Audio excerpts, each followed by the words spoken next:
Bonsoir. On le sait désormais, Simone Gbagbo n'intégrera pas le Parti des peuples africains Côte d'Ivoire, le nouveau parti politique de Laurent Gbagbo. Laurent et Simone sont-ils définitivement séparés? On en débattra tout à l'heure. Et ce soir, nous serons en compagnie du professeur Hubert Oulaye. Il est président exécutif du PPA Côte d'Ivoire, le Parti des peuples africains Côte d'Ivoire. Analyse pertinente et débat constructif. Ce qu'il faut retenir de l'actualité, c'est ici et c'est dans notre Live Talk. Bienvenue.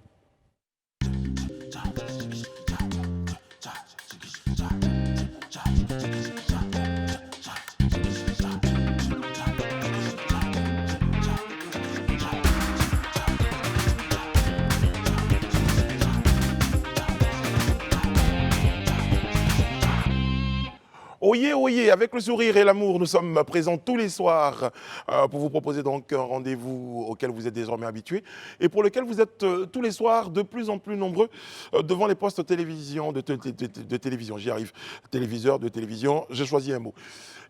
Élisée Bolougbe, bonsoir, comment allez-vous? Bonsoir Brice, je vais très bien. Ah bon, il y a un monsieur que j'ai rencontré qui m'a dit de vous transmettre son bonsoir parce que désormais vous êtes le représentant du peuple sur ce plateau. Ah, d'accord. Alors, il s'appelle Hugues Asia, il est policier, donc il m'a dit, vous transmettrez mon bonsoir à Élisée Bolougbe. Ah là, je sais que je n'aurai pas de contravention s'il est policier. Il va laisser le message à toute la police. Corruption. Allez, tous ça, bonsoir, comment allez-vous? Bonsoir Brice, très bien, vous-même. Merci, très très bien. Non, je garde votre surnom pour la fin de la saison. Merci. Bonsoir Pascal. Bonsoir Brice, comment allez-vous? Je vais très très bien. Je transmets un mot d'un téléspectateur, d'un internaute qui adore votre timbre de voix. Il trouve que votre voix l'apaise. C'est juste la voix, non? C'est ce qu'il a dit. Ah, ok, d'accord. Voilà. Je le remercie. Je vous en prie. Sur ce, notre petit débat peut être à présent Lancé. Merci.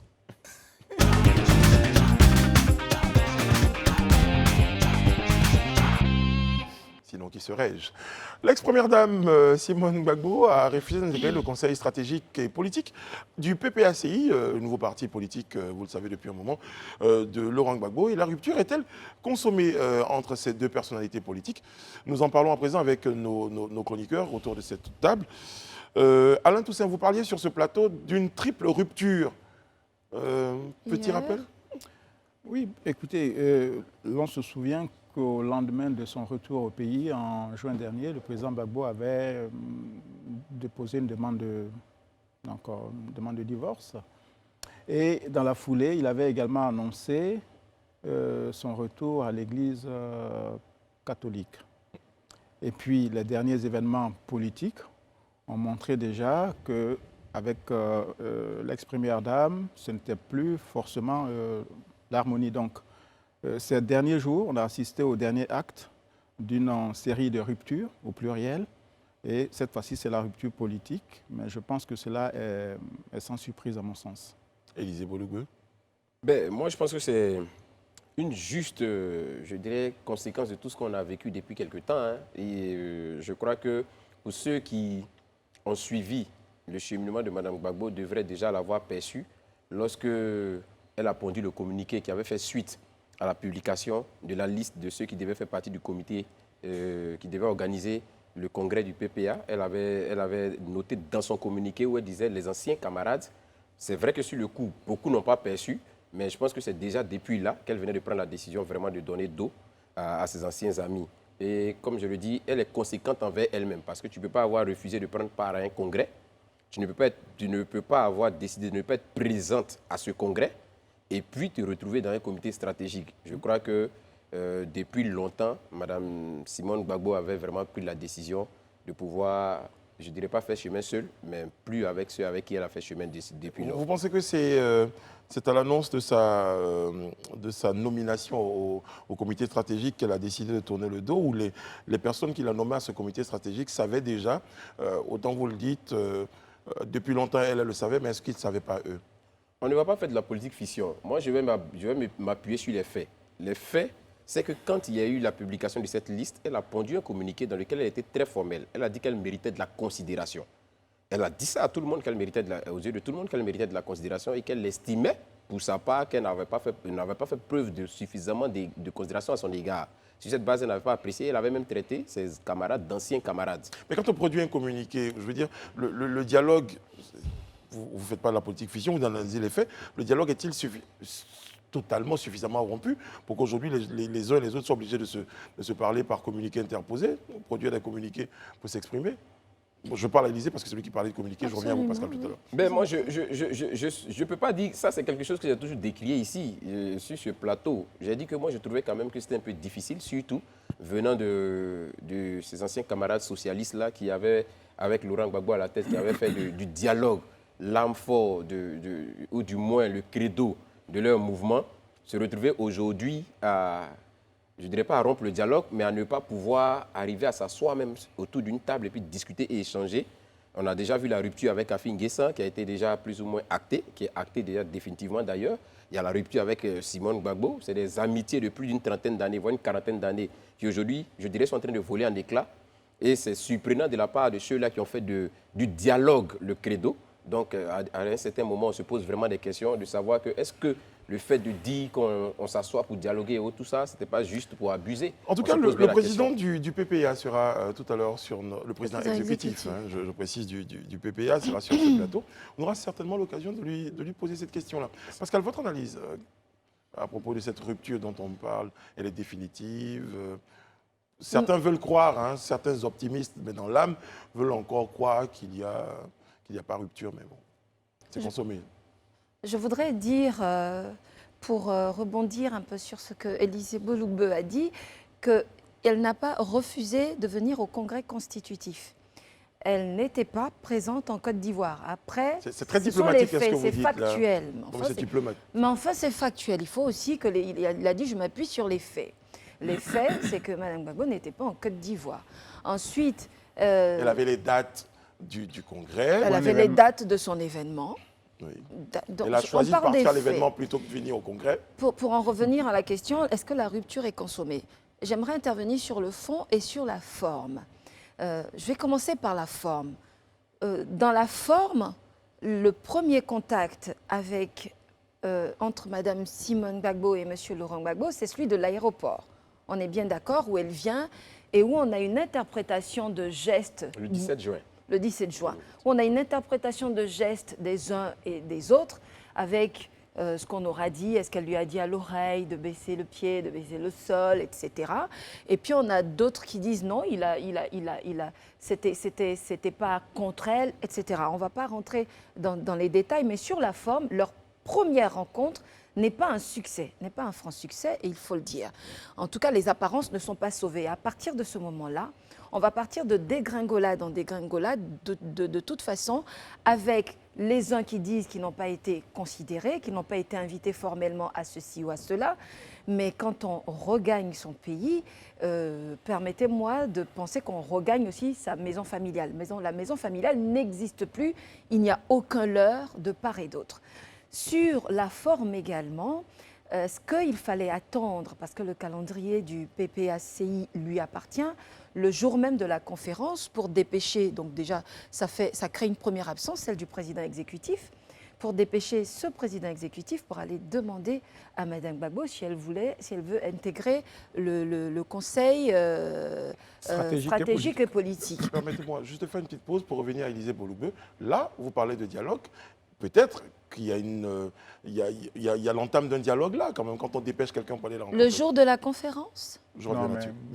Non. Il n'y avait aucune contrainte pour le PPACI de finir la démarche, de la conclure et ensuite de faire cette conférence. Ou de la faire, c'est ça. Voilà, il n'y avait aucune contrainte. Sur le fond, il faut également dire que quand Alain Toussaint parle de triple divorce, sur le fond, oui, les questions maritales et de compagnonnage viennent se greffer à ce qui est déjà compliqué politiquement, donc pollue, entre guillemets, les décisions.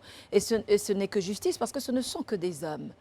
Mais Alain, excusez-moi, mais est-ce qu'on ne devait pas s'attendre à ça quand il y a eu cette fusion de destin politique, conjugal, spirituel à un moment donné, lorsqu'il y a un maillon de la chaîne qui se casse, est-ce qu'il n'y a pas un effet domino qu'il fallait naturellement attendre? On est peut-être plus mariés, mais on est dans le même parti. Je ne sais pas si avant eux, d'autres l'ont réussi, mais je pense que Pascal a déjà posé le décor. je pense que Simone elle-même avait déjà en quelque sorte annoncé cette future séparation politique. Parce que lors du lancement du mouvement Génération Capable, elle avait clairement mis en cause la perception des pro-Gbagbo, ce qu'on appelle les Gor, de ce que serait la vision politique. Elle avait dit que la vision, ce n'est ni un homme ni un individu. C'est un rêve, c'est un projet, etc. Donc elle se démarquait quand même de tous ceux qui ont créé une forme d'idolâtrie autour de Laurent Gbagbo en promeuvant le culte de la personnalité, etc., etc. Vous voyez même la section Gor, Gbagbo ou rien. Je pense que Simone a une vue un peu plus prospective et plus large de, comme on dit, de l'engagement politique. Et déjà, dès ce rendez-vous avec ce mouvement, avec cette ONG, elle se démarque totalement. Maintenant, il y a le voyage au Congo. Je ne pense pas que tout cela soit innocent. Si le PPACI avait voulu avoir Simone Gbagbo dans ses rangs, effectivement, sans doute que ce parti s'y serait pris autrement. Je pense qu'ils ont compris qu'elle n'avait pas envie forcément de les accompagner dans ce nouveau projet. Et la démarche de M. Hubert Oulaye, qu'on recevra tout à l'heure, est peut-être une tentative de dialogue. Il y a eu également d'autres approches de Mme Gbagbo. Mais je pense, pour moi, que Simone Gbagbo n'a plus envie d'essayer cette aventure avec ce parti. Alors, question pour la suite. Quelle est la suite? Quelles conséquences la suite, finalement, la dernière fois, on parlait de parti politique et là, maintenant, je peux rejoindre un peu mes amis. Simone Gbagbo est une femme populaire, on l'a déjà dit. Elle a des réseaux au sein de la jeunesse, au sein des mouvements féminins, dans les mouvements, on va dire, évangéliques, c'est un peu caricatural, mais c'est aussi un socle important. Oui. Je pense qu'elle est en train de tracer sa voie parce qu'elle n'a pas terminé sa carrière politique. Très bien. Élisée Boulougbe, vous parliez tout à l'heure du départ d'Afi, ou en tout cas la rupture avec Afi, ensuite la rupture avec Simone. Est-ce que vous pensez que ça... quelles conséquences vous pensez que cette rupture-là aura sur le nouveau parti éventuellement? Il y a environ un mois, je pense, un mois et demi, sur ce même plateau, je suis en train de faire une analyse prospective dans ce sens-là, où je disais que s'il arrivait que Simone décide de faire chemin seul ou de se séparer de Gbagbo et tout le reste, c'est vrai qu'on ne dirait pas qu'elle serait partie avec un monde fou. Mais une chose est certaine, on ne dirait pas aussi qu'elle aurait resté intacte, le parti. Ce n'est pas possible. Et là, pour les joutes électorales à venir, je pense que ce n'est vraiment pas la meilleure des voies qui soit, et pour Simone elle-même, et pour Laurent Gbagbo et son groupe également. Et parce que son parti. Pardon, Laurent Gbagbo et son parti. Merci de me le rappeler. Laurent Gbagbo et son parti. C'est vraiment pas à leur avantage parce qu'il est indéniable, et ça personne ne pourra le nier ici, que Simone reste une femme assez populaire, qu'on le veuille oui ou non. Aujourd'hui, c'est vrai, quand on parle de Simone Gbagbo et de Laurent Gbagbo sur un plateau, certains peut-être penseraient qu'il y a une certaine forme de mépris, mais on a tous le cœur meurtri. C'est vrai de voir qu'on se retrouve dans cette situation parce que c'est quand même un couple qui a marqué l'histoire politique de la Côte d'Ivoire. Donc les retrouver aujourd'hui séparés, je dirais peut-être idéologiquement, mais séparés physiquement et matrimonialement, c'est quelque chose forcément qui affecte. Que tu sois partisan de Gbagbo ou pas, c'est quelque chose forcément qui affecte parce que ça reconfigure. C'est toute une histoire politique de la Côte d'Ivoire qui est en quelque sorte en train de s'envoler. Ils sont toujours officiellement mariés. Et donc nous espérons personne, en tout cas pour ce qui me concerne, je crois que, vu que, comme je le disais tantôt, ils ont toujours prôné le fait qu'il faut discuter, c'est vrai que peut-être là, il y a eu quelques couacs, mais on ne sait jamais de quoi demain sera fait. Je crois qu'ils seront entrés en eux-mêmes et puis comprendre que peut-être qu'à arriver à un certain moment, il faut laisser tomber les égos. C'est partie de ceux qui ont imaginé ou qui n'ont jamais pu imaginer ce couple-là séparé un jour.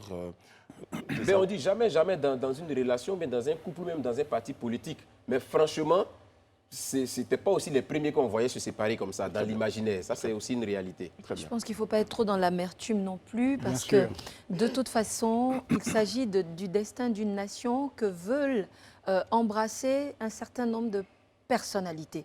Ces personnalités étaient au sein d'une entreprise politique, entreprise pas dans le sens commercial du terme, et cette entreprise politique-là, du fait Des contingences. des contingences de l'histoire, connaît aujourd'hui une scission en trois, parce que c'est ce qui va se passer, en tout cas, on en prend le chemin, avec un FPI qu'on appelle le FPI initial, ou en tout cas le FPI de AFI, avec le PPACI, et peut-être bientôt, nous le disons tous ici, le parti de Simone Gbagbo en temps et en heure. Elle est maîtresse de son horloge, et je pense qu'il ne faut pas non plus trop s'apitoyer sur les sorts. Ce sont des personnes qui sont éprouvées politiquement, qui en ont vu d'autres, qui en ont même vu des vertes et des pas mûres. Et je suis sûre qu'elle trouvera la ressource nécessaire. Il y avait les termes de cette ressource-là dans son discours du Congo. Alors justement, elle parlait tout à l'heure, et Élisée en a parlé, des trois personnalités quand même qui ont été en quelque sorte les piliers du FPI de ces 20 dernières années. Le président Gbagbo, Simone Gbagbo et Pascal Affi-N'Guessan. Donc on a d'un côté Laurent Gbagbo qui va drainer avec lui un certain nombre de ses partisans, je pense une bonne majorité, mais il y a quand même une autre partie qui reste ou qui resteront avec Simone Gbagbo et Pascal Affi-N'Guessan. Et tout cela aura un coût politique. Et j'espère que tout à l'heure, on aura l'occasion d'en parler avec M. Hubert Oulaye. À propos de ceux qui étaient partis, à l'époque, Mamadou Coulibaly était parti. Laurent Gbagbo et le FPI ont sur... Oui, mais ce n'était pas le même contexte. On sortait de la crise, le FPI était par terre, beaucoup de ses dirigeants étaient en détention. Laurent Gbagbo lui-même déporté à la Cour pénale internationale. Il fallait quand même... Les perspectives en termes de survie du parti n'étaient pas les mêmes. Pour renchérir à ce qu'Alain est en train de dire, mieux même, non pas pour faire une injure au professeur Mamadou Coulibaly, mais en termes d'influence, Simone Gbagbo en termes d'influence dans le FPI quand même avait plus d'influence que le professeur Mamadou Coulibaly. Voilà. Et aujourd'hui, Simone garde quand même avec elle quelques personnalités comme l'ancien ministre de la fonction publique et du travail, Émile Guillerou, qui est député. Et il y a également Kofi Laza, il y a l'ancien vice-président de l'Assemblée nationale, Séclé Richet, etc. Elle est quand même partie avec quelques visages assez importants du FPI originel. Donc, alors sur le terme, qu'elle est quand même partie, moi j'aime bien aussi, on parlait de faits, c'est qu'aujourd'hui, il n'y a aucun texte au sein du FPI ou du PPACI qui exclut ou qui inclut Simone. On est bien d'accord. Hein. Donc l'acte de départ tel qu'il a été acté quand il s'agissait du départ de Gbagbo, qui lui-même dit « je sors du FPI », c'est clair, il n'y a pas d'ambiguïté. Aujourd'hui, bien malin, malgré nos supputations qui peuvent aller vers la vérité, bien malin qui me dira très officiellement aujourd'hui, dans les rangs du FPI, de M. Affi-N'Guessan, ou dans les rangs du PPACI, il y a ou il n'y a pas Simone Gbagbo. En tout cas, au PPACI, on peut déjà être certain qu'elle n'est pas... Elle a refusé d'intégrer le conseil, le communiqué stratégique et politique. Avait-elle quitté le FPI? Oui, parce qu'elle faisait partie de l'équipe ou du groupe qui s'était séparé ou qui avait pris ses distances avec M. Affi-N'Guessan. Madame Gbagbo, je veux qu'on s'appuie. Je vous pose la question très simplement. Simone Gbagbo fait-elle partie du FPI d'Affi-N'Guessan? Je vais vous répondre. Non, elle était avec M. Assouadou et EDS. Est-ce que Simone Gbagbo fait partie du PPACI? Non, elle ne fait pas partie du PPACI. Très bien. Ça, c'est beaucoup plus clair parce que quand tu prends les thèmes même du communiqué, le communiqué parle de négociation. Ils sont allés négocier. Dès l'instant qu'on rentre dans une forme de négociation, c'est qu'il y a forcément des partis qui sont en conflit, qui cherchent des intérêts de part et d'autre. Et elle conclut pour dire que Mme Simone Gbagbo a refusé de faire partie du conseil stratégique, a refusé de nous suivre. C'est un communiqué qui émane. Très bien. L'acte de rupture ou de sortie d'un parti ne se fait pas par un communiqué unilatéral. On aura l'occasion, en tout cas dans les prochains jours, d'en savoir plus. Même dans les prochaines minutes. Même dans les prochaines minutes. Hein, on va recevoir tout à l'heure donc, le président exécutif. De la négociation. Voilà, sait-on jamais, il a peut-être une information exclusive pour nous. Bougez pas, restez connectés. Bon, en tout cas, c'est la fin, nous concernant de ce petit débat. Donc, on voit ensemble notre lu, vu, entendu du soir.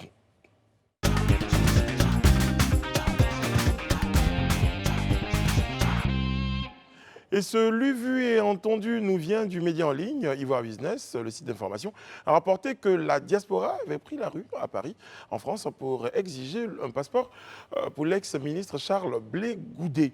Coup de tonnerre, la diaspora dans la rue pour exiger un passeport à Blé Goudé. Voilà. Déjà, Élisée, pour Alain, je vais me tourner vers vous, l'avocat, on avait déjà évoqué cette situation de meeting ou de présence dans la rue concernant le passeport, pour exiger le passeport de Charles Blé Goudé. Votre réaction? Écoutez, je pense que c'est une situation quand même ambiguë et également triste parce que Blé Goudet a été officiellement acquitté le 31 mars dernier par la Cour pénale internationale, mais il demeure quasiment sous un régime de semi-détention parce qu'il doit pointer chaque jour à la prison de La Haye pour assurer qu'il est sur le territoire. Il a déposé une demande de passeport ordinaire parce que tant bien même qu'ayant été ministre du dernier gouvernement du président Gbagbo, ce statut ne lui est pas reconnu. Donc il a droit uniquement à un passeport ordinaire, pas de passeport de service ni diplomatique. Donc la demande a été faite à la mi-juillet dernier et depuis lors, on est tous dans l'attente. Et cela pose quand même un problème parce que cette situation entrave sa liberté de mouvement. Élisée?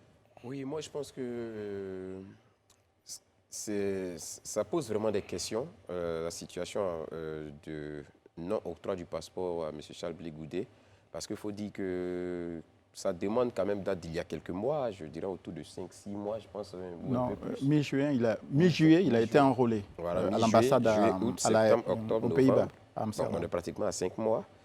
C'est vrai que pour ce que je sais, pour les renseignements que j'ai, il est encore dans la fourchette, logiquement. Ça veut dire pour quelqu'un qui demande un passeport, surtout dans la diaspora, il peut pouvoir souvent tendre vers ça.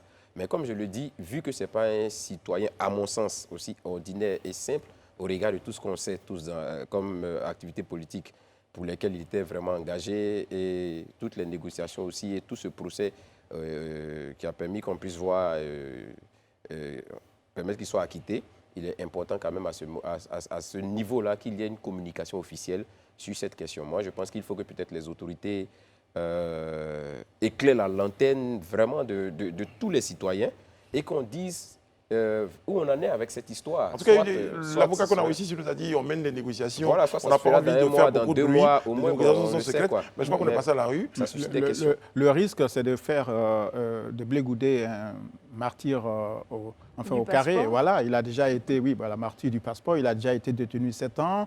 Et là, maintenant, il serait privé de retour dans son pays pour des raisons que nous ignorons. Je pense que sur ce dossier-là, le gouvernement peut vraiment apporter un peu de lumière, apporter la réponse sur cette affaire. On marque une courte pause, on retrouve notre invité tout à l'heure.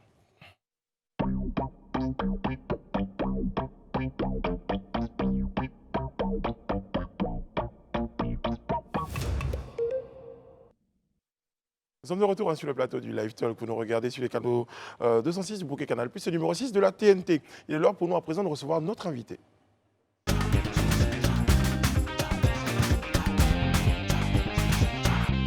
Et vous le savez, ce soir, nous sommes en compagnie du professeur Hubert Oula. Il est président exécutif du Parti des peuples africains Côte d'Ivoire, PPACI. Bonsoir, professeur. Bonsoir. Alors, depuis le 25 octobre 2021, vous êtes le tout premier président exécutif du Parti des peuples africains Côte d'Ivoire. Déjà, comment vous avez reçu cette nomination-là? Écoutez, pour moi, c'était un honneur que d'avoir été choisi comme le tout premier président exécutif de ce tout nouveau parti. Et donc, ça a été une véritable joie. Combien de temps dure votre mandat? Le mandat durera le mandat du président que je suis censé représenter, 3 ans. D'accord. Alors, je vais juste poser une question d'ordre un peu technique. Est-ce que vous avez déposé les statuts de l'association en préfecture? Quels sont les noms qui y figurent? Non, nous n'avons pas encore déposé les statuts. D'accord. Nous sommes en train de les finaliser. D'accord. Voilà. Alors, excusez-moi, mais sur la question de la présidence du parti, la question de la possibilité ou de l'incapacité du président Gbagbo à présider ce parti se pose compte tenu d'une condamnation dont il est l'objet. Est-ce que vous pensez que cela constitue un frein dans le cadre de ces démarches administratives? Mais pas du tout. Pour nous, ce n'est pas un frein. Vous avez écouté le président intervenir sur la question et dire que ce n'est pas du tout un frein. Il recuse cette accusation, cette décision de condamnation. Écoutez, nous sommes dans un pays, nous sommes dans un contexte politique. Eh bien, nous avançons et nous attendons. Monsieur le Président exécutif, c'est toujours un plaisir pour une personne qui doit être nommée, déjà de se précipiter pour être là où on doit le nommer. Mais à notre grande surprise, hier, pendant que vous étiez en train d'annoncer votre nomination, vous n'y étiez pas. Est-ce qu'on peut savoir où vous étiez et qu'est-ce que vous étiez en train de faire? Je n'y étais pas parce que j'étais en mission et ma mission a pris du temps. Bon, je crois que par un communiqué, on vous l'a dit. Hier, j'étais chez la première dame, Madame Simone Gbagbo, voilà, en vertu d'une mission qui m'avait été confiée par le président du parti. Je suis allé la voir pour lui faire une proposition du président. Comme vice-présidente ou à quelle fonction quelle a été la proposition exactement? Mais je crois que tout ceci a été précisé dans le communiqué de Maître Juste Abiba. comme maître, comme membre. Elle devait être membre du comité stratégique et politique. Voilà. Donc avec un titre de vice-présidente. Mais certainement. Oui, oui. Comme tous les membres. Voilà. Est-ce que cette démarche n'arrivait pas un peu tardivement, compte tenu déjà des déclarations successives de l'ex-première dame qui avait manifesté une forme de mécontentement quand elle avait vu son nom sur une liste d'organisateurs de ce congrès? Non, votre question, je crois qu'il faut peut-être la reformuler. La demande ne peut pas venir tardivement. Pour faire la demande... Enfin, l'intention de l'avoir avec vous, oui. Oui, non. Nous sommes allés à un congrès où tous les membres, les anciens membres du comité central de l'ex-parti ont été invités au congrès. Et donc, avant ce congrès, on ne peut pas savoir qui vient, qui ne vient pas. Même après le congrès. Pardonnez-moi, professeur, pardonnez-moi 15 secondes. Oui. Mais est-ce qu'elle a reçu, pour que ce soit clair dans la tête de tout le monde, est-ce qu'au regard de sa stature, est-ce qu'elle a reçu une invitation formelle, par exemple? Les Ivoiriens ont besoin de savoir. Une invitation formelle, pourquoi? Pour être présente au congrès, par exemple. Constitutif. Mais oui, oui. L'invitation formelle, mais pas individuelle. Il a été indiqué que tous les membres de l'ancienne direction centrale étaient invités au congrès. Président, donc elle avait sa place. Cette réponse m'amène à poser cette question suivante. Est-ce que la démarche que vous avez faite à l'endroit, ou bien envers Mme Simone Yves Gbagbo, est une démarche qui a été faite à l'endroit de tous ceux qui sont au comité stratégique, si tant est qu'on suit une mouture et qu'on évolue au même titre pour tout le monde? Mais non. Pourquoi nous avons fait cette démarche? Simplement parce que, comme vous l'avez constaté, Mme Simone n'était pas au congrès constitutif. Elle n'y était pas. Alors, question, est-ce qu'elle vient ou est-ce qu'elle ne vient pas? L'intention du président, quand il m'a envoyé la mission, était de voir, au fond, est-ce qu'elle est partante ou elle n'est pas partante?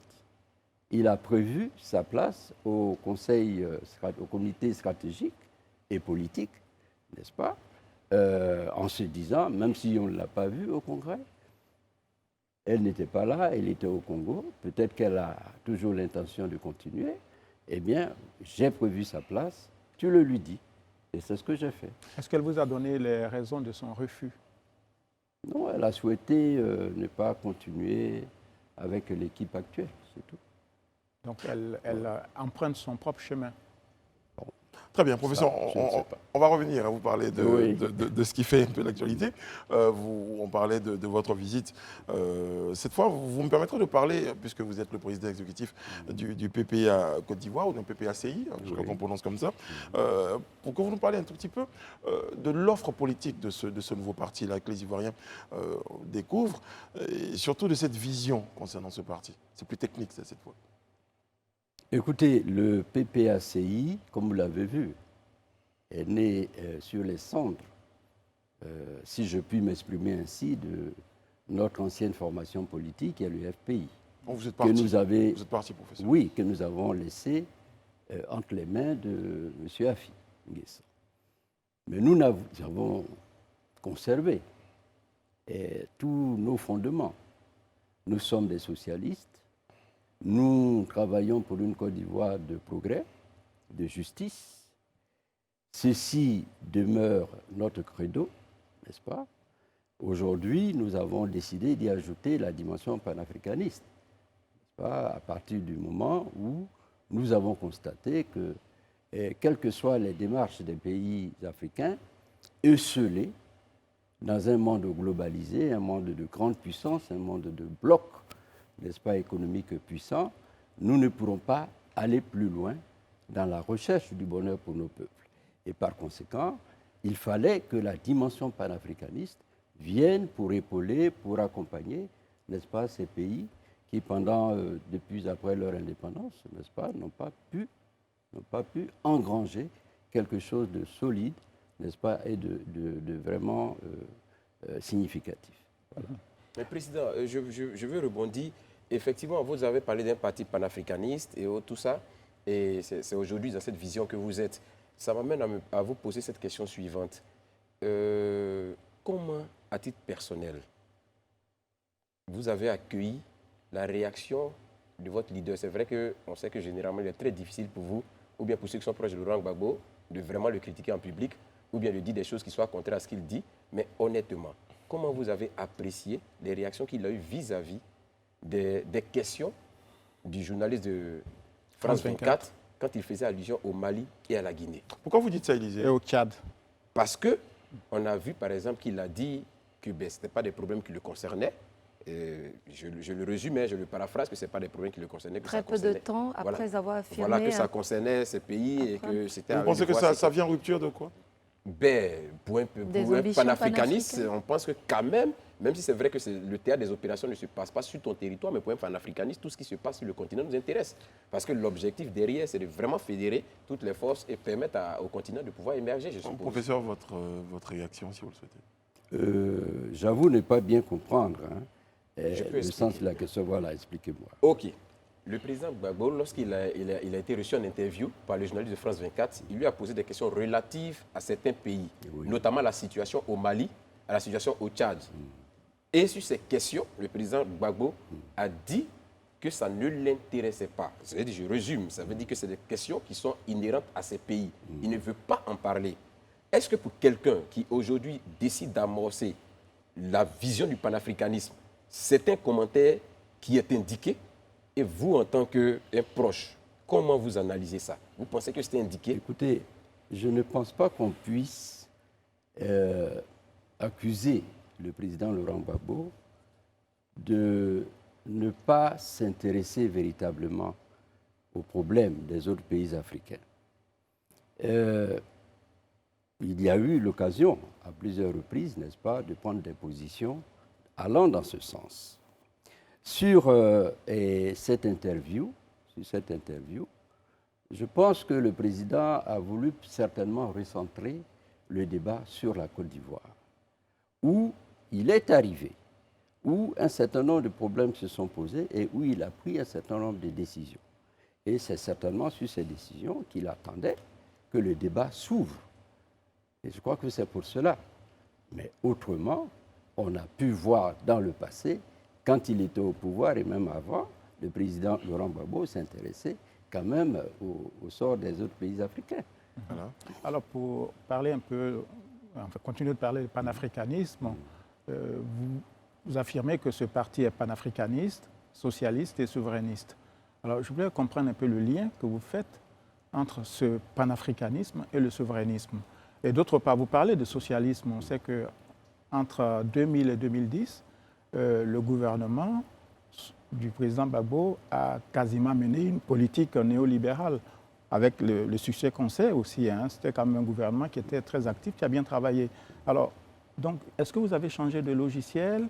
Est-ce que vous êtes à d'autres écoles?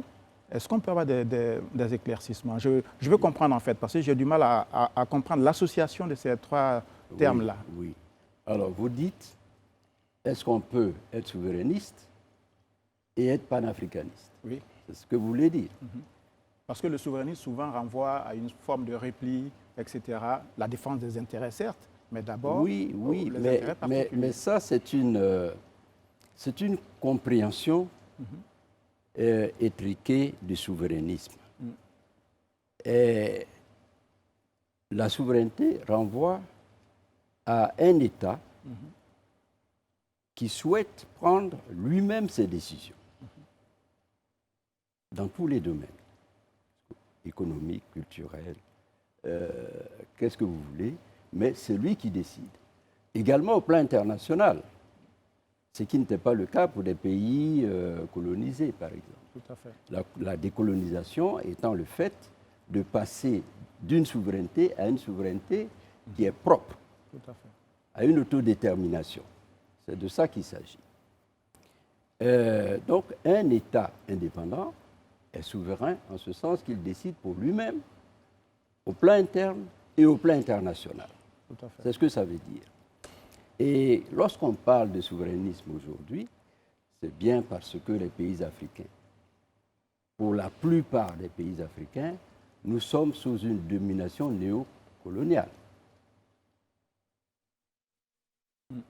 Une domination de nos anciens tuteurs par d'autres formes, n'est-ce pas, de mainmise sur notre économie, sur notre défense, etc., etc. Et quand on dit nous voulons notre souveraineté, nous voulons avoir la possibilité de décider au plan économique, au plan social, pour nous-mêmes, au plan de la défense, pour nous-mêmes. C'est ce que cela veut dire. Alors, est-ce que cela s'oppose au Au panafricanisme? panafricanisme. Non, non, non. Voyez-vous, le panafricanisme, c'est l'appel aux États africains pour qu'ils puissent se mettre ensemble et donc, par des actes volontaristes, n'est-ce pas, décider de confier leur souveraineté à une suprastructure qui agirait en leur nom. Comprenez? Je vais vous donner un exemple plus simple.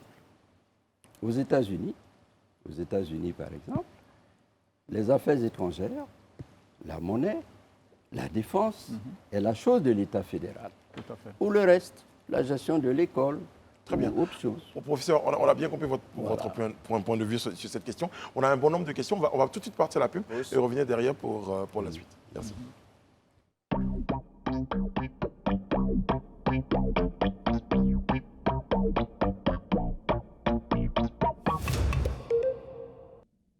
Nous sommes de retour sur le plateau du Live Talk en compagnie de notre invité, le professeur Hubert Oulaye. Je rappelle qu'il est président exécutif du PPA Côte d'Ivoire, de Parti des peuples africains Côte d'Ivoire. On a parlé de panafricanisme, on a été obligé de partir un petit peu rapidement à la pub. Vous avez un point sur la question? Peut-être pour en sortir du panafricanisme et puis aborder d'autres questions, j'aimerais vraiment demander au professeur Hubert Oulaye, monsieur le président exécutif, si ce sont les expériences passées du temps de votre présence à la tête du pays. Je veux parler notamment, non seulement de la façon dont le président Laurent Gbagbo a quitté le pouvoir, où pendant longtemps le FPI a dit que c'était une coalition de puissances étrangères alliées qui était venue donc acter ce départ. Si ceci a motivé cette envie de former un bloc africain pour défendre les intérêts, qui avait également poussé à la création de ce parti, à cette dénomination. C'est ma première question. La seconde, c'est quand vous-même étiez aux affaires, alors que ce discours-là était celui du FPI avant même de venir aux affaires, vous étiez aussi un parti qui se présentait sous une forme très africaniste. Donc ce n'est pas la première fois que le président Gbagbo et ses camarades le disent. Donc pour moi, ce n'est pas très nouveau, mais durant la période où vous avez été au pouvoir, vous n'avez pas effectué une rupture notable et visible en même temps avec ces mêmes puissances étrangères. J'en veux pour preuve tous les contrats qui ont été renouvelés avec, entre guillemets, les grands groupes étrangers. Alors aujourd'hui, qu'est-ce qui ferait qu'on vous croirait quand vous dites que vous irez vers une défense des intérêts des Africains, pour les Africains et par les Africains? Je vous répondrai en disant que ma réponse se trouve dans la forme et le fond de votre question. Et nous sommes arrivés au pouvoir en 2000. En 2002, le pouvoir Laurent Gbagbo est attaqué. Et de 2002 à 2010, M. Laurent Gbagbo ne gère plus qu'une infime partie, n'est-ce pas, du pouvoir d'État. Il est obligé de le gérer avec d'autres personnes qui ne viennent pas de son parti et sous, j'allais dire, une tutelle internationale. Et la tutelle internationale, c'est la tutelle occidentale, c'est-à-dire néolibérale, qui ne peut donc pas nous permettre, n'est-ce pas, de gérer nos affaires sur la base de nos principes socialistes, ou etc., etc. C'est ça. Et nous avons vu pendant cette période-là que, quelles que soient vos belles intentions, et vous serez toujours faible devant cette société aujourd'hui globalisée, mais globalisée sous le néolibéralisme, n'est-ce pas? Et qui donc est en face de vous. Le président Gbagbo l'a dit d'une certaine manière au Congrès. Mais les chefs d'État sont heureux d'être des chefs d'État d'un pays. On se dit souverain, mais en réalité, nous sommes en face de grands blocs. Même les Occidentaux se mettent en grands blocs et nous sommes de petits États. Avec ces petits États, vous n'irez jamais nulle part. Et c'est donc, si vous voulez, nous tirons cela de notre expérience de gestion de l'État. Tout seul, personne n'est venu à notre aide au niveau africain. Nous étions tout seuls devant la coalition internationale. Et nous avons été éjectés. Aujourd'hui, si nous voulons aller loin et travailler pour le bonheur de nos peuples, nous avons intérêt à ce que les Africains comprennent qu'il ne faut pas y aller tout seul, il faut y aller ensemble. Alors, Est-ce que la configuration sous-régionale actuelle inquiète vos ambitions panafricanistes? Je m'explique. Le Mali, vous en connaissez la situation. Le Libéria se remet, c'est vrai, avec optimisme, mais de longues années de crise, même si la présence de Sirleaf et ensuite celle de Weah est venue acter une stabilité. Et puis, on a ces incursions djihadistes de part et d'autre. Le Ghana reste le seul pôle un petit peu stable, mais la sous-région est déstabilisée. Vous pensez qu'aujourd'hui, en face de vous, on a des pays avec des leaders au pouvoir ou dans l'opposition qui entendront cette grande idée? Mais il faut bien. C'est parce que justement, nous savons que depuis les indépendances jusqu'à aujourd'hui, ça fait combien d'années? Ça fait près de 60 à 70 ans pour certains. Nous n'avons pas pu engranger je dirais, de résultats significatifs. Mais lorsque vous regardez, vous voyez très bien que chacun y est allé de sa propre logique, de ses propres forces, et il a échoué. Et si nous ne comprenons pas cela, pour dire, par exemple, nous sommes confrontés aujourd'hui au terrorisme, ça a commencé comment? Ça a commencé au Mali. Les autres pays disaient, mais nous, on n'a rien à voir avec le terrorisme. Et puis, brusquement, le Burkina est pris, le Niger est pris, le grand Nigeria lui-même est concerné, et puis aujourd'hui la Côte d'Ivoire. Posez-vous la question.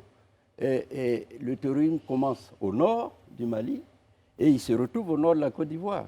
Et au milieu, vous avez une bande, n'est-ce pas, dans laquelle il n'y a pas de terrorisme. Et il faut se poser des questions. Il peut frapper partout. Et donc, il ne faut pas attendre. Il faut qu'on se mette ensemble. Alors, très bien. Professeur, je veux juste le relancer. On parlera plus du panafricanisme, Alain.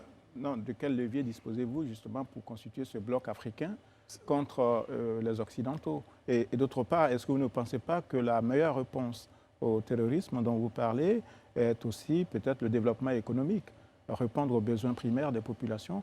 Qu'est-ce que vous proposez dans ce sens-là? Non.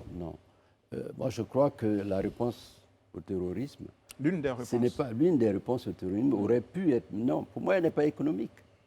Le terrorisme a d'autres fondements, d'autres ressorts qui n'ont rien à voir avec l'économie. Sinon, ils n'auraient pas attaqué des pays. Non, je veux dire, les populations sont pauvres et elles sont peut-être plus faciles à détourner. Bon, c'est possible. Mais étudions bien la nature du terrorisme qui nous frappe pour voir quels sont ceux qui sont les agents, n'est-ce pas, qui sont mis en route par les intelligences terroristes. On verra bien.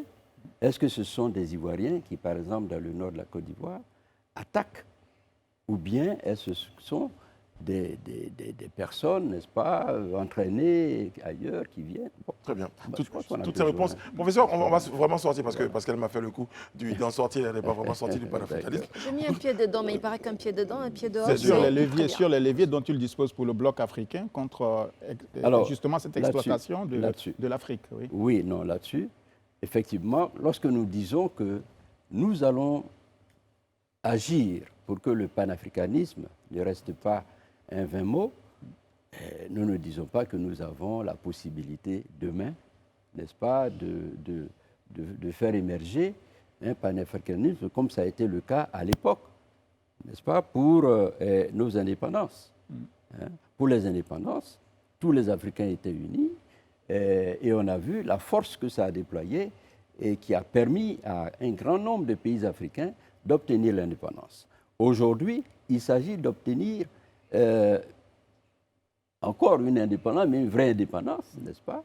La possibilité de nous gouverner nous-mêmes sans qu'il y ait cette chape néocoloniale qui nous empêche, n'est-ce pas, d'avancer. Très bien. On va parler de se gouverner nous-mêmes, parce que c'est vrai, professeur, on parle de l'Afrique, d'une Afrique plus forte, des États africains unis pour être plus forts face à un néocolonialisme. Les Ivoiriens vous regardent ce soir, professeur, certains de votre chapelle politique, et puis il y en a d'autres que vos propos pourraient peut-être séduire. Mais on a juste envie de savoir aujourd'hui, ce nouveau parti ivoirien, il arrive, qu'est-ce qu'il propose à la Côte d'Ivoire pour qu'on sorte de toutes ces difficultés? Il y a de la vie chère, il y a un problème, on parle de réconciliation. Qu'est-ce que vous proposez de nouveau? Qu'est-ce que vous proposez pour séduire les Ivoiriens qui ont vraiment besoin qu'on apporte des solutions à leurs difficultés?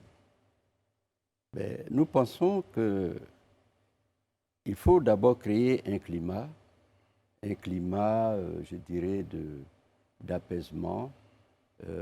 Lorsqu'on dit cela, on pense tout de suite, n'est-ce pas, à la réconciliation.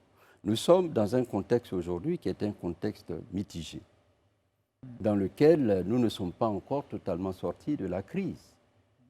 Et quand je le dis, on me dira oui, mais il y a des prisonniers civils qui sont sortis. Oui, moi je dis il y a des prisonniers militaires. Mais là n'est pas le problème.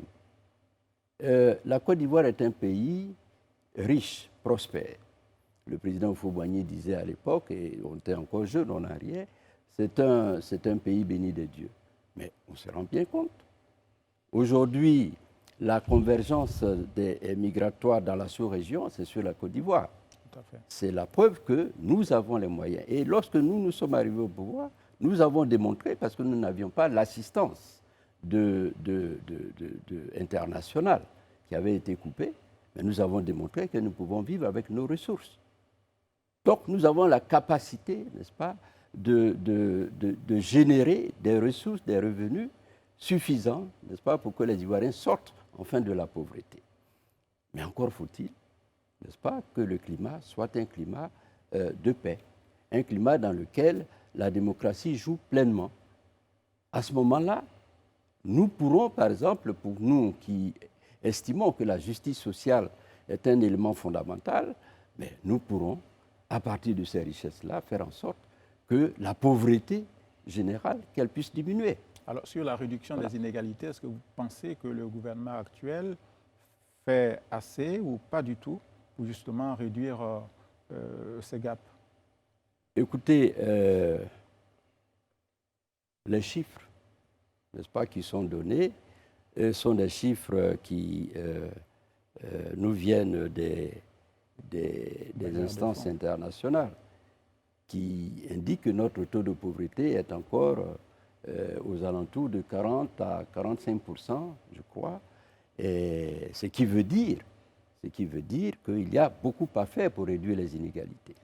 Certainement, il y a des initiatives, il y a des actions qui sont entreprises. Moi, je vois qu'on distribuue des filets sociaux.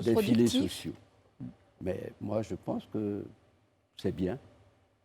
Ça peut aider, voyez-vous. Et c'est comme on dit, est-ce qu'il faut donner du poisson ou bien est-ce qu'il faut apprendre à pêcher? Moi, je crois qu'il faut apprendre à pêcher aux Ivoiriens et non pas de temps en temps leur donner des filets sociaux. C'est bien au moment où on leur donne parce qu'ils n'ont pas mangé.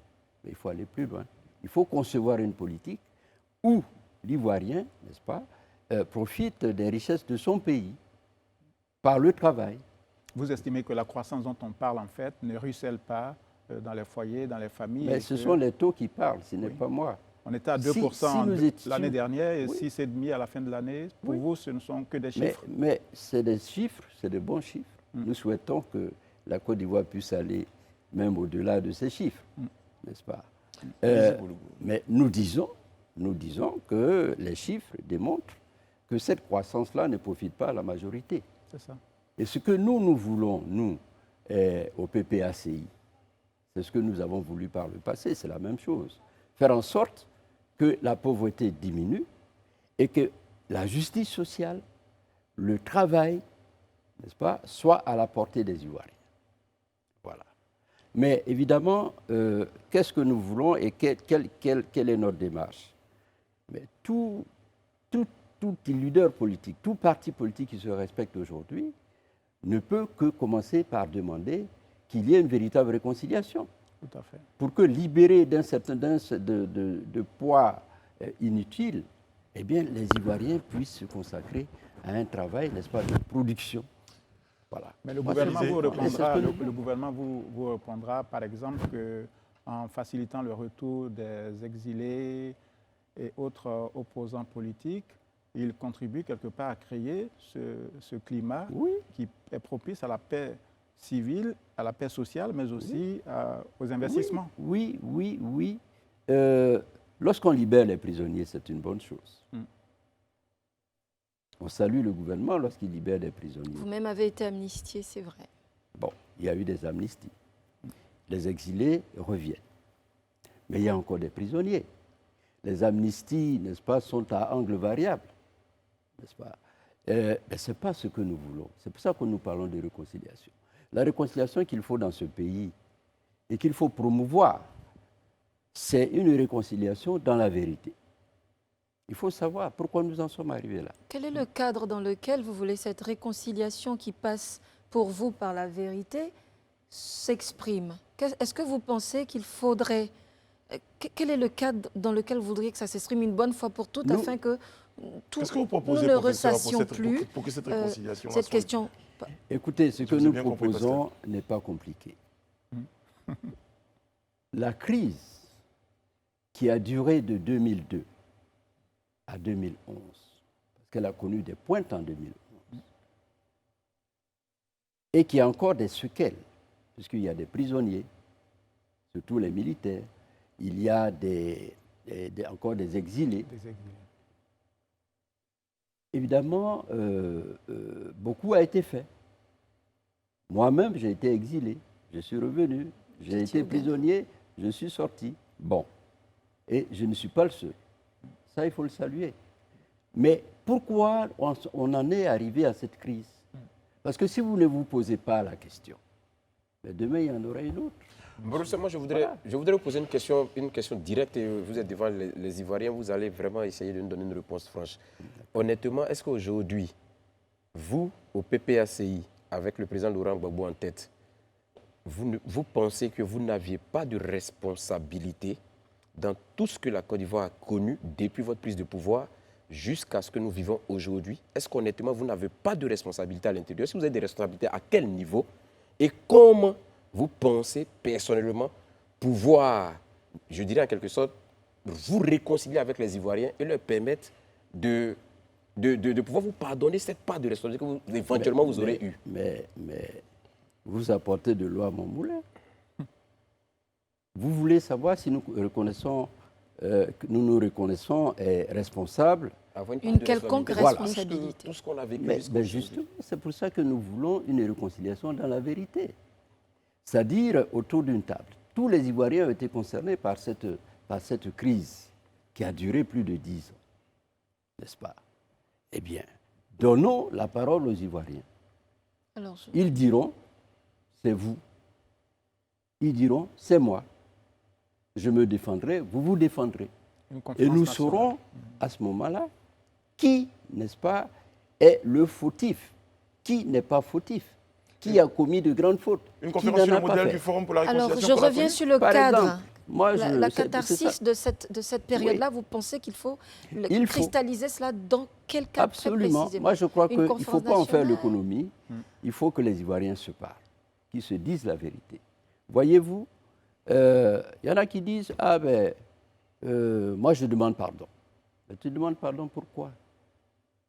Parce qu'ils Qu'est-ce estiment que tu as peut-être fait? peut-être qu'ils estiment Oui, qu'à mais un qu'est-ce certain que moment tu- qu'ils ont une Oui, responsabilité, oui, vu oui. qu'ils étaient acteurs politiques. Alors, dans la- si c'est comme ça, mais pourquoi on ne veut pas réunir les gens pour en parler?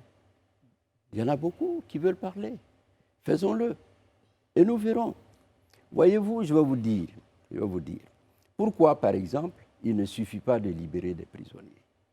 Il ne suffit pas de faire entrer les exilés. Qu'est-ce qui cause les crises en Côte d'Ivoire? C'est autour de quoi? C'est autour des élections. La conquête du pouvoir. C'est ça, c'est la conquête du pouvoir. Il faut qu'on s'asseye. Pourquoi la conquête du pouvoir pose des problèmes? Et comment nous arrivons, nous, à stopper, n'est-ce pas, cela? Si nous nous mettons d'accord dessus et que nous prenons des engagements pour le futur, moi, je pense que la Côte d'Ivoire pourra avoir 10, 15, 20, 30, 40 ans de tranquillité pour passer à ce qui est essentiel Peut-être pour une les tranquillité Ivoiriens. perpétuelle, Oui, professeur. non, ça n'existe pas. Mais pour permettre aux Ivoiriens, n'est-ce pas, de réfléchir sereinement à ce qui est important pour eux, c'est-à-dire leur social. Pour Alors, récapituler, est-ce que- professeur, est-ce- s'il vous plaît, Alain, Alain, pour, oui. pour récapituler un tout petit peu, vous souhaitez, avant de reconnaître une quelconque responsabilité, qu'il y ait une rencontre, un forum, Absolument. une conférence où tous les Ivoiriens s'exprimeraient, ils diraient ce qu'ils ont sur le cœur. À partir de là, les uns ou les autres qu'on aurait pointé du doigt pourraient reconnaître une responsabilité et Ou on pas. passerait ensuite, ou pas, et c'est là qu'on passerait éventuellement à une forme de pardon. Vous pensez que sinon, voilà. on serait d'un éternel Voilà. recommencement Alors, monsieur- et que voilà. les Alain, allez-y. périodes Voilà. électorales seraient Les Sud-Africains l'ont fait. Allez, allez-y. très bien? Alors, monsieur le président du PPACI, Président exécutif. quel est le symbole que vous avez là? C'est le symbole des parlementaires. Alors, ben, Monsieur est justement- député alors, de la justement- je sais. circonscription. Alors justement, vous êtes député. Est-ce que le Parlement, l'Assemblée nationale ne pourrait pas être le cadre idéal pour parler de ces Non. questions-là? Non, je vais Parce vous que dire. vous parce êtes que le il y a- représentant du peuple Oui. et au lieu de multiplier des cadres, des discussions, on a quand même des institutions qui fonctionnent plus ou moins bien. Pourquoi vous, en tant qu'élu du peuple, vous ne demandez pas des sessions spéciales pour parler de ces questions-là, quitte Avec après les à représentants. permettre l'audition de personnes qui pourraient venir témoigner? Parce que vous Oui, êtes mais un parce que- parlementaire, un représentant du peuple. parce que le Parlement a une mission bien définie, faire les lois, contrôler le gouvernement. Point. Il y a aussi des sessions spéciales. On l'a vu sous le Oui. président Gbagbo aussi. Oui, hein. mais je vous dirais, mais qu'est-ce qui gênerait à réunir les Ivoiriens pour parler de leur pays, pour parler de leur crise, de leurs Pardonnez-moi, problèmes? professeur, mais il y a eu Mais également pourquoi l'expérience du Forum pour la réconciliation, Mais bien où sûr. les Ivoiriens ont parlé, et puis on a vu ce que ça... Ça ne nous a pas exempté Les d'une résultats ont crise été mitigés. En 2022. Oui, En mais, 2002, pardon. mais écoutez, ce n'est pas parce que vous n'avez pas été guéri que vous n'irez Par plus un à premier l'hôpital. traitement. Voilà que ne vous soignerez plus, c'est vrai aussi. Belle Mais non, formule. mais bien sûr. Parce Moi, que je là, voudrais- nous parlons de réconciliation pour une crise qui a fait des milliers, des milliers, des milliers, C'est ça. n'est-ce pas? Est-ce que c'était le cas en 2000? Ce n'était pas le cas. En 2000, le forum de machin n'avait Il reste pas deux fait de questions. Une problème. question pour Il y avait une Élisée, seule une question question. pour... Professeur, Oui. Pascal. Alain Toussaint a parlé de votre statut de député. Oui. Vous avez aussi été ministre plusieurs fois, en charge des questions liées au travail, à l'emploi, à la réforme administrative. Aujourd'hui, l'État de Côte d'Ivoire s'est attaqué à cette réforme-là de front et en plusieurs points, notamment sur la question des concours d'accès À la fonction à la fonction publique. Qu'est-ce que vous en pensez de cette opération quand on sait que pendant longtemps, sous notamment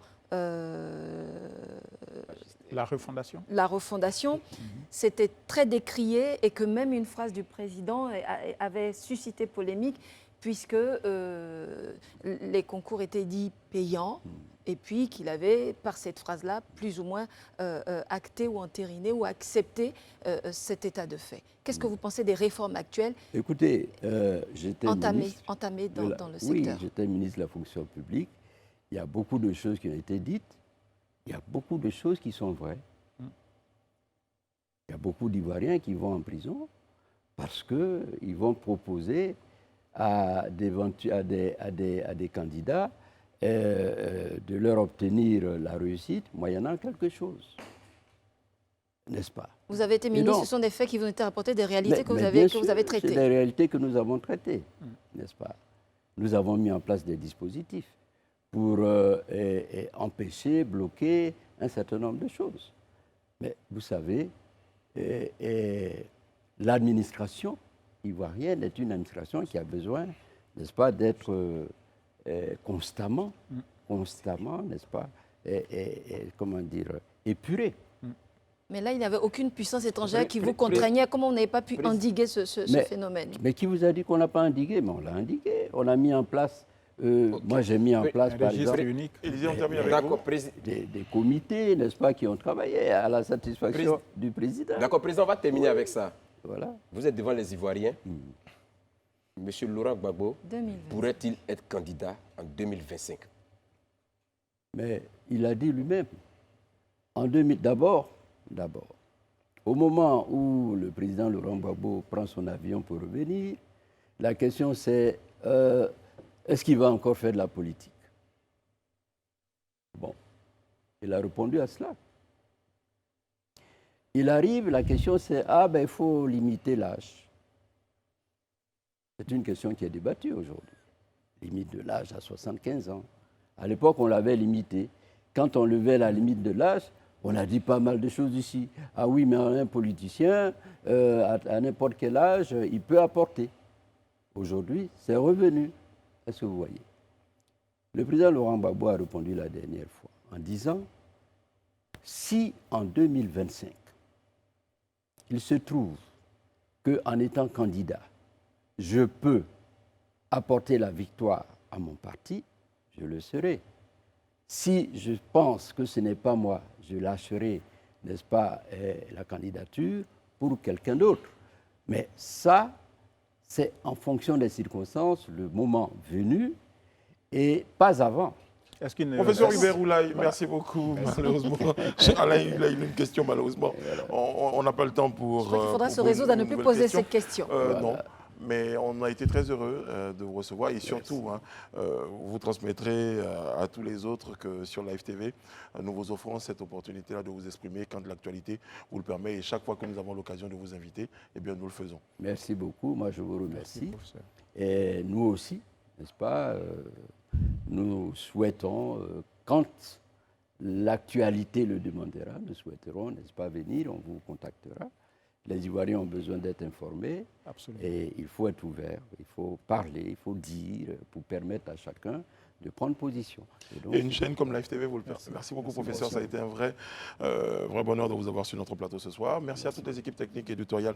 Merci à vous, Alain, Élisée et Pascal, à mes côtés, pour ce rendez-vous. On vous donne rendez-vous demain sur ce même plateau avec un autre invité et d'autres points d'actualité à partager avec vous. Demain, c'est face à la Côte d'Ivoire. Demain, c'est face à la Côte d'Ivoire. Avec Jean-Louis Billon. Et je serai avec André Bois pour l'interroger. Merci beaucoup, Alain. Vous me faites revoir mes cours. Rendez-vous lundi donc, sur ce plateau-là. Qu'on vous donne rendez-vous vendredi. Nous, c'est lundi qu'on vous donne rendez-vous ici. Prenez soin de vous et des autres. Que Dieu veille sur vous. Que Dieu veille sur la Côte d'Ivoire. À lundi.